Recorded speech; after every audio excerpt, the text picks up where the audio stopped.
कर्नाटकातले बेळगाव जिल्ह्याचे पालकमंत्री गोविंद करंजोळ हालीच भारत सरकारचे जलशक्ती मंत्रालयाचे जे मंत्री असा गजेंद्र सिंग शेखावत हांची तांणी भेट घेतली आणि सध्या कळसा भांडुरा प्रकल्पाचे जे काम बंद असा ते सुरू करपाच्या नदरेंतल्यान तांकां परवानगी दिवपाची हाच्या विशयी भासाभास केल्ली असा।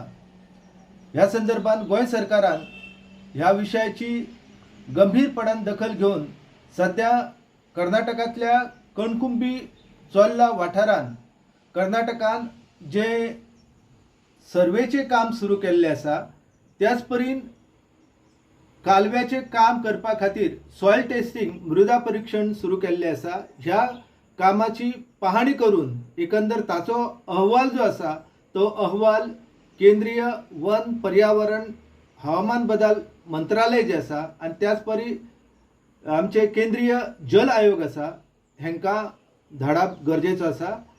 ह्या संदर्भात काम चलता सध्या सॉयल टेस्टिंगाचे आणि त्याच प्रमाणे कालव्याचे सर्वेक्षण आणि हे जर काम पूर्ण झाले आणि ते काम करपाच्या नदरेंतल्यान कर्नाटकाक जर परवानगी मेळ्ळी जाल्यार निश्चितपणान कळसा भांडुरा आणि हलतरा ह्या तिनूय नाल्यांतलें उदक जे आसा ते उदक कर्नाटक मलप्रभेच्या पात्रांतल्यान हुबळी धारवाड ह्या वाठारान व्हरपाचें आसा। एकंदर सध्याच कर्नाटकान पावसाचें उदक आसा ते कणकुंबी हांगासर आडायल्लें आसा आणि ते आडावन एकंदर उदक जे आसा ते मलप्रभेच्या पात्रान व्हेल्लें आसा। पूण ह्या प्रकल्पाक लागून एकंदर म्हादय अभयारण्य आणि गोंयच्या उदका पुरवण करपी जे प्रकल्प आसा शिपणावळीचे प्रकल्प आसा हांचेर ताचे गंभीर दुश्परिणाम जावपाचे आसा। गोंय सरकारान हाची गंभीरपणान दखल घेवन बेगोबेग ह्या संदर्भातलो अहवाल जो आसा तो केंद्र सरकारा लागीं धाडप गरजेचें आसा।